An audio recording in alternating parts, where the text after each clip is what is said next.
E aí, turma, tudo certo? Nessa semana eu fiz um resumo do livro Pense de Novo, de Adam Grant. Eu não tenho ele físico aqui porque eu já devolvi para a professora que me emprestou, mas eu vou mostrar para vocês agora o resumo que eu fiz. E esse foi um livro que a professora Ana Beatriz indicou numa aula que eu estou fazendo de capacitação docente. E é bem interessante que esse livro fala bastante sobre repensar, né? E como a gente tem que sempre mudar de ideia, mudar de opinião, mudar nossas crenças para a gente evoluir como sociedade. Mas tudo isso eu vou explicar no resumo para vocês. Vamos direto para o resumo. Então, aqui está o resumo que eu fiz. Esse é o autor, Adam Grant, e este é o livro, Pense de Novo. O Adam Grant, ele é um escritor científico norte-americano e ele é professor dessa universidade na Pensilvânia e ele é especializado em psicologia organizacional. E no livro Pense de Novo, ele traz um pouquinho sobre a importância da gente não ter opiniões sempre dogmáticas ou de opiniões muito rígidas. Por isso ele fala sobre pense de novo. E eu fiz esse resumo um pouquinho maior aqui porque é bastante conteúdo. O livro é dividido nessas 4 partes aqui. E na primeira parte ele fala sobre mentalidade, e daí ele vai relacionar com 3 mentalidades diferentes que a gente geralmente tem, que é a do pastor, a do político e a do advogado. Depois ele fala sobre a parte 2, que é debates e como é que a gente consegue construir uma opinião com outra pessoa. E na parte 3, que eu acho que é a parte mais importante para nós aqui, ele fala sobre pensamento coletivo e como as pessoas podem evoluir no seu pensamento. E por último, ele faz um fechamento do livro trazendo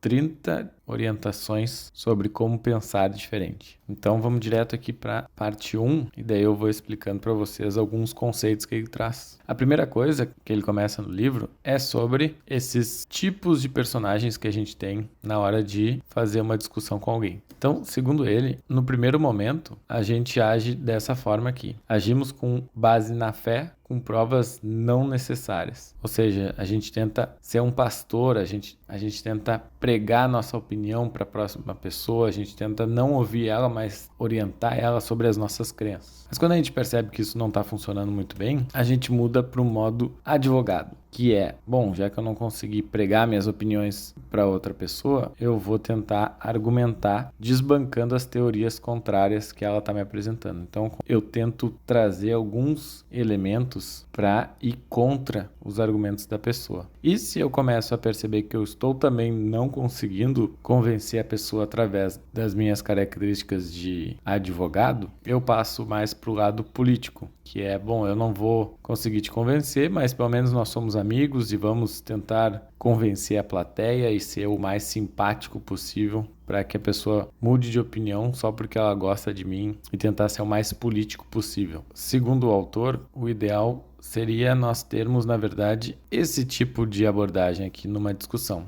que é uma abordagem de cientista. E o que é ser cientista, né? Na verdade, ter uma mentalidade de cientista seria ter uma mentalidade de criar hipóteses, fazer experimentos e tentar encontrar o conhecimento junto com a pessoa. Então, ao invés de entrar em conflito, em discussões, alguém que a gente está conversando, a gente deveria criar hipóteses. E daí, com essa pessoa, ir experimentando e criando e gerando esse conhecimento. Eu recomendo bastante que vocês também assistam uma minissérie que existe no YouTube, que é essa daqui, que é Pense como um Cientista, do Marcelo Gleiser. E ela tem completa no YouTube, é gratuita e vale muito a pena conhecer um pouquinho mais e entender o que é conhecimento científico. E ele traz esses 2 gráficos aqui muito legais. Primeiro é o efeito Dunning-Kruger. Foi um experimento que 2 cientistas fizeram e identificaram que a relação entre o conhecimento sobre o assunto e a nossa confiança sobre o assunto, ela não segue um caminho linear. O que acontece, na verdade, aqui, é que a gente vai se interessando sobre um assunto e a gente descobre muito sobre o assunto e gera muita confiança, uma autoconfiança bem alta. E a gente acha que já sabe tudo quando a gente começa a estudar sobre o assunto. E daí ele chama aqui de a montanha da estupidez, que é a gente chegou até esse ponto aqui, mas a gente depois precisa diminuir um pouquinho a nossa confiança, aumentando o nosso conhecimento sobre o assunto, para daí depois conseguir virar uma autoridade no assunto. E daí ele fala aqui, né, que, relacionando com o gráfico, é nos momentos em que falta competência que é mais provável transbordarmos autoconfiança. autoconfiança. Ou seja, a gente é muito autoconfiante, mas geralmente a gente não tem muito conhecimento sobre aquilo. E as pessoas que mais demonstram confiança no assunto, às vezes elas têm um conhecimento limitado sobre o assunto. E as pessoas que têm autoconhecimento sobre o assunto, muitas vezes não demonstram, até pelo ceticismo, né, do conhecimento científico. Então, duvida até mesmo do conhecimento que está se desenvolvendo. E daí, ele traz esse gráfico aqui, que é interessante, que é autoconfiança versus competência. E o ideal, no momento que a gente está se desenvolvendo e adquirindo conhecimentos, é que a gente ande por esse caminho aqui, ó, um caminho do meio. Ou seja, não ser muito competente, mas não ter confiança, que a gente acaba caindo na síndrome do impostor, mas também não dá para ter muita confiança e pouca competência, que a gente cai aqui nesse síndrome do jogador de araque, que seria aquele incompetente com proatividade, que quer chamar atenção, que quer mostrar que tem autoconfiança, mas que na verdade não tem competência suficiente para fazer o que diz que sabe fazer. E o ideal, então, seria a gente ir nesse formato aqui, ó, ir como iniciante, ir evoluindo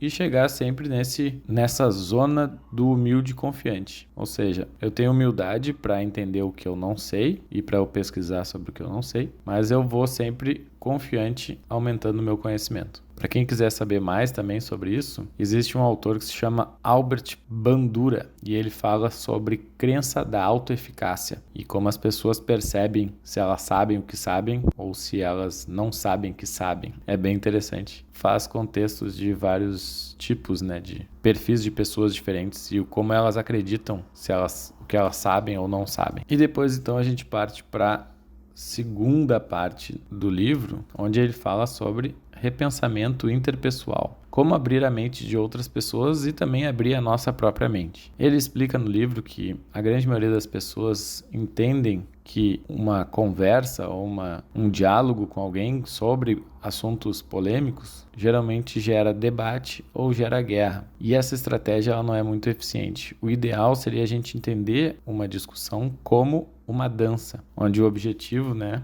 aqui é não pisar no pé de alguém, mas tentar jogar e dançar junto com a pessoa para conseguir desenvolver um raciocínio e evoluir nas opiniões. Por isso ele traz um conceito que é de escuta influente, ou seja, não tente mudar a opinião ou a crença de outra pessoa com a sua fala, mas mude a opinião dela com a sua escuta.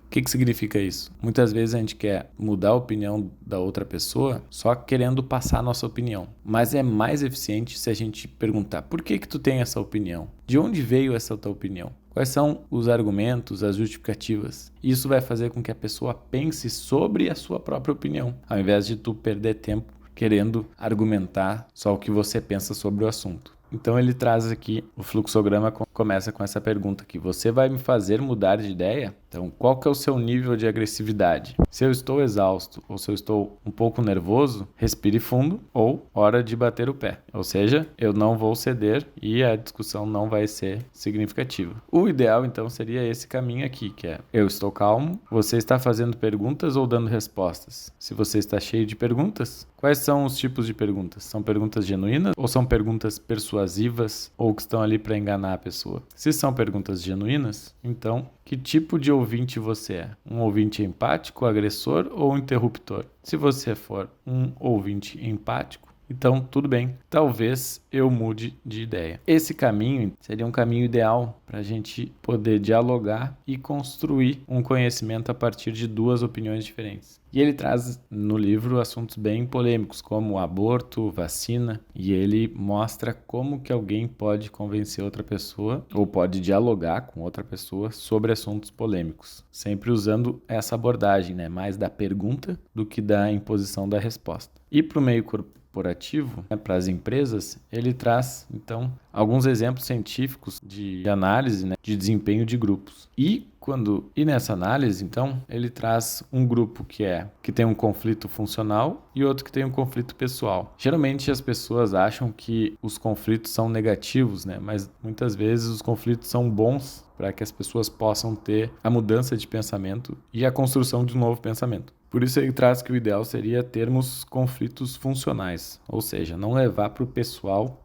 a contradição do pensamento do próximo, mas entender que aquela opinião pode ser moldada e pode configurar tanto a opinião do outro quanto a minha. Então aqui ele traz, né? Pessoas, um grupo, uma equipe, por exemplo, numa empresa. Se ela começa com conflitos pessoais, ou seja, eu não gosto daquela pessoa porque ela tem tal opinião, não consigo trabalhar com ela porque ela é agressiva, porque ela tem opiniões e fica tentando impor a opinião para os outros. Então, com o tempo, o desempenho, né, e a qualidade desses conflitos, eles aumentam e diminuem no final. O ideal é a gente ter um conflito funcional, que ele começa alto, ele diminui porque as pessoas começam a se entender, começam a compreender sobre aquilo que elas estão discutindo e depois aumenta o conflito, porque nesse caso aqui, quanto maior o conflito, mais ideias a gente vai tendo, mais opiniões a gente vai conflitando e melhor vai ser a discussão e a construção do conhecimento. Por isso é muito importante a gente ter conflitos funcionais e não conflitos pessoais. Ele recomenda, então, uma outra leitura, que é A Psicologia do Conflito Construtivo, de Karen Etienne, uma professora da Universidade de Melbourne, na Austrália, que fez esse estudo aqui, beleza? Depois dessas duas grandes partes, a gente vai para a parte 3, que na minha opinião é a parte mais interessante, onde ele fala sobre repensamento coletivo, como criar uma comunidade de aprendizagem vitalícios. E aqui ele fala um pouquinho daí sobre metodologias ativas. Muito legal que ele traz alguns exemplos assim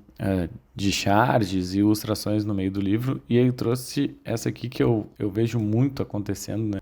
Como professor e vendo palestras, que depois que acaba uma apresentação de um palestrante, muitas vezes se abre para perguntas e a grande maioria das pessoas não faz perguntas. Elas só reforçam a opinião delas sobre o assunto e fazem micro discursos, né, ou comentários sobre a palestra. Então aqui tem uma brincadeira, né, que a mediadora fala: agora vamos abrir para discursos menores disfarçados de perguntas. Que é o que acontece muitas vezes, né? As pessoas não querem mudar de opinião, não querem saber a opinião do próximo, mas elas querem reforçar a opinião que elas já têm. E como que a gente pode mudar isso, né? Então tem alguns capítulos bem legais, como o capítulo 9, que fala sobre reescrevendo o livro-texto, como ensinar os estudantes a questionar o conhecimento. Então, nunca levar o conhecimento como dogmático ou absoluto. E a primeira coisa para que isso possa acontecer, ele fala que é sobre a segurança psicológica. É necessário tanto os estudantes quanto os professores terem segurança psicológica para falar suas opiniões e não sentirem medo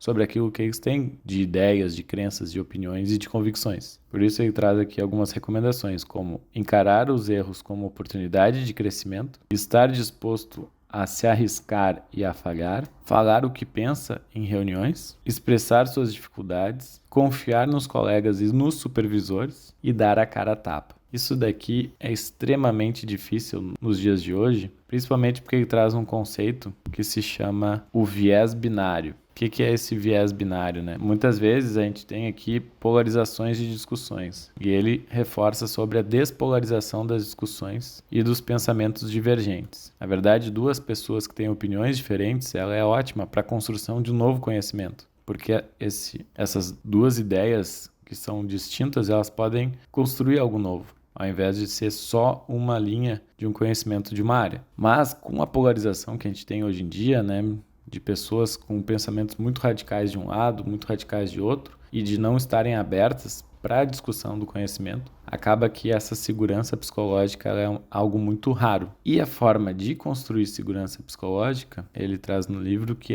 fiz aqui um guerreiro aqui com o seu escudo, e o escudo é metodologias ativas. Metodologias ativas são formas de ensino onde faz que o aluno seja o protagonista do seu conhecimento e da sua aprendizagem. Então, a turma e o professor vão criando conhecimento juntos. E muitas vezes não é o que acontece, né? A gente acaba tendo só aulas expositivas, aulas onde o professor tenta transmitir o conhecimento, tenta passar o conteúdo e acaba gerando esse efeito da cidade. O que é o efeito da perplexidade, né? Ou o efeito do deslumbramento? É o que a gente tem no YouTube, por exemplo, que existem palestras muito boas, TED Talks muito legais, de pessoas falando muito bem sobre um assunto e parece que a gente aprende muito sobre ele, mas na verdade a gente acaba não assimilando todo o conhecimento, porque a gente não produz nada, porque a gente não faz nada. Então eu escrevi aqui, né, uma citação do livro. Quando um palestrante apresenta uma mensagem inspiradora, a plateia analisa a informação com menos atenção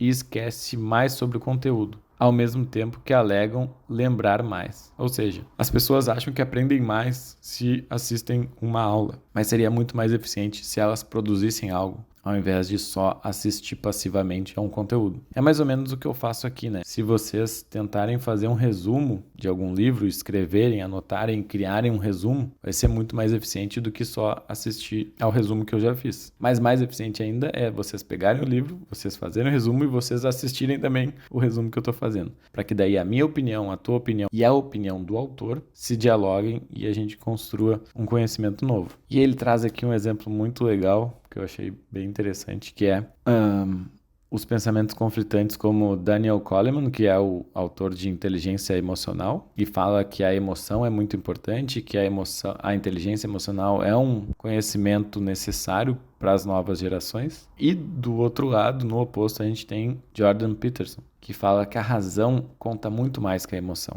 E ele é autor daquele livro 12 Regras para a Vida, onde traz várias dicas, né, de como se manter como um indivíduo útil na sociedade. Mas é bem interessante, então, que ele traz dois autores que são doutores em psicologia, que têm opiniões completamente diferentes, mas que não conversam entre si na hora de uma discussão, porque uma tem opiniões tão extremas sobre um assunto e a outra tem opiniões tão extremas sobre o mesmo assunto que acabam não dialogando. Então, na página 175, ele faz essa discussão, né? Imagina se Daniel Kahneman pudesse sentar junto com Jordan Peterson e construíssem um raciocínio, uma opinião sobre razão e emoção, que os dois têm opiniões tão diversas sobre o assunto. E para fazer isso, então, ele traz também aqui um outro fluxograma que é sobre julgar a si mesmo versus julgar seu trabalho. Isso aqui tem relação total com design, porque quando a gente quer fazer design ou a gente quer aprender a desenhar, por exemplo, acontece com a gente exatamente isso daqui, ó. De um lado, eu julgo a mim mesmo, que é assim, ó, pensar em uma ideia. Aí quando eu penso numa ideia, eu acho, nossa, como é que eu pensei numa ideia tão boa? Eu sou um gênio. Aí eu vou tentar desenhar ela, vou tentar escrever. Escreve o rascunho e daí vê que não ficou bom e daí pensa, eu sou o pior escritor do mundo. E daí pensa e diz, é melhor eu desistir, já que eu sou o pior escritor do mundo, ou o melhor desenhista, ou o pior designer, e no final eu vou jogar tudo fora. Esse é o raciocínio que a grande maioria dos alunos tem, infelizmente, porque julgam a si mesmo, né, e não ao seu trabalho, e tem pouca disposição a construir e refazer novos rascunhos, novos esboços. E o ideal seria eu julgar o meu trabalho e não a si mesmo. Como é que isso acontece? Seria mais ou menos nesse formato, ó. Pensar em uma ideia, pensar a ideia como genial, então que genial essa ideia e não eu. Escrever o rascunho sobre essa ideia e pensar, nossa, esse é o pior rascunho do mundo. Que não tem problema pensar assim também, mas o que é ruim é o rascunho e não a pessoa que criou o rascunho. E depois que eu pensar, nossa, que rascunho ruim, eu penso, é melhor eu reescrever esse rascunho. E daí, por fim, eu estou melhorando. Isso faz com que a gente tenha uma evolução progressiva naquilo que a gente faz e a gente não fica bloqueado às nossas crenças sobre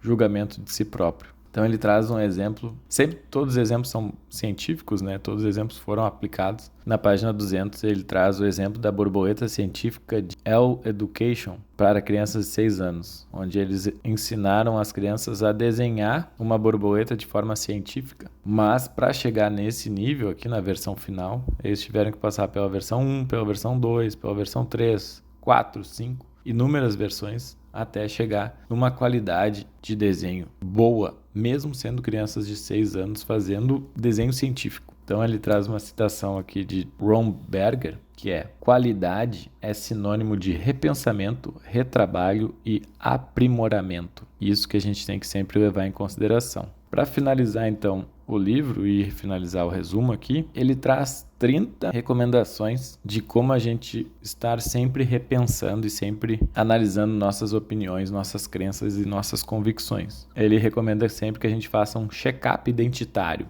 Então, ao longo dos anos, não só pensar num check-up de saúde, mas pensar num check-up mental.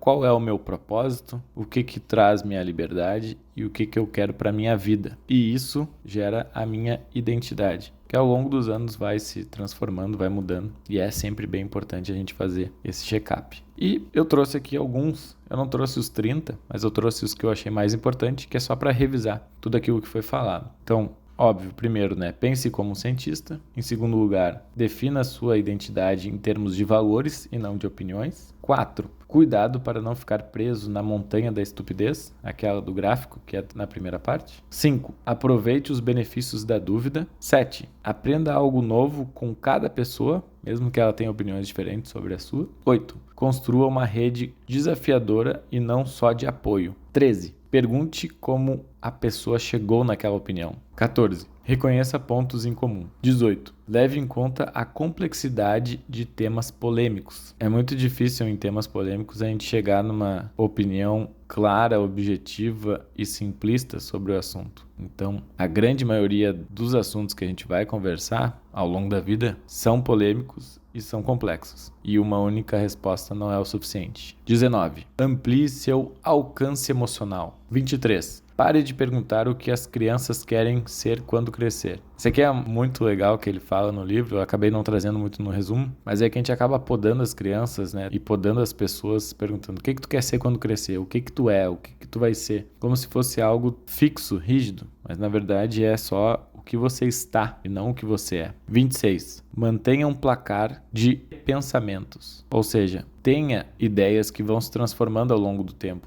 e que vão mudando e perceba essa mudança. 29. Programe um check-up da sua vida. E por último, separe um tempo para pensar e repensar. Então essas seriam as 30 orientações que ele traz no livro para que a gente pense de novo e seja uma pessoa pensante e repensante. Certo, pessoal? Então esse aqui é o resumo. Se tu tiver interesse em ter essa imagem, me deixa um comentário aqui que eu mando o link e espero que esse resumo ajude a você querer ler sobre ele e depois que leia o livro, que anote também alguns comentários, algumas opiniões que tu teve sobre o assunto e que esse resumo contribua para a construção de um novo pensamento, né? Tanto o meu quanto o teu que vai ler o livro e vai também criar suas próprias opiniões a partir do que foi exposto. Certo, turma? Então nos vemos no próximo vídeo. Um abraço.